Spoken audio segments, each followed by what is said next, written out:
Assalamualaikum warahmatullahi wabarakatuh. Diriwayatkan oleh Al-Imam Ibnu Majah dalam Sunan Ibnu Majah bahwa suatu saat Rasulullah SAW keluar dari rumah beliau. Di situ beliau melihat dua halakoh. Sahabat beliau membentuk dua halakoh, dua majelis. Majelis yang pertama majelis qiraatul Quran, majelis dzikir. Sedang majelis yang kedua adalah majelis yang di situ terjadi kegiatan belajar mengajar. Lalu Rasulullah SAW mengatakan begini, haula'i yadhkurunallaha wa yaqra'unal Qur'an wa yas'alunallaha au kama qala. Itu mereka, kata Rasulullah, sedang baca Quran, sedang zikir, minta kepada Allah Ta'ala. Fa in syaa a'dahum wa in syaa mana'ahum. Kalau Allah mau, maka Allah akan memberi mereka, dan kalau Allah mau, Allah tidak akan memberi kepada mereka. Sedangkan yang satunya lagi, yajlisuna yata'allamuna wa yu'allimuna. Majelis yang satunya lagi, majelis yang satunya mengajar, yang lainnya belajar. Wa inna mabu'ithtu mu'alliman, kata Rasulullah, dan saya ini diutus hanya sebagai pendidik. Para hadirin, hadis yang singkat ini memberikan satu faedah kepada kita bersama bahwa ibadah kepada Allah Ta'ala itu bisa dengan berzikir, bisa dengan baca Quran, bisa dengan berdoa kepada Allah Ta'ala, bisa dengan mengajar, bisa dengan belajar.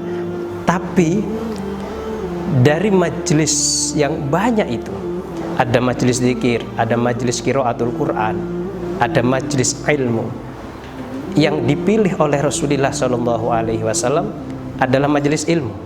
Setelah Kanjeng Nabi mengatakan innama bu'istu mu'alliman, lanjutan hadisnya, Kanjeng Nabi bergabung dengan majelis yang di situ ada ta'alumnya, ada ta'limnya. Ini menunjukkan apa? Majelis ilmu dengan majelis zikir itu lebih utama majelis ilmu. Majelis ilmu dengan majelis qiraatil Quran itu lebih utama majelis ilmu. Majelis mujahadah dengan majelis ta'lim wa ta'allum itu lebih utama majelis ilmu, ta'lim wa ta'allum.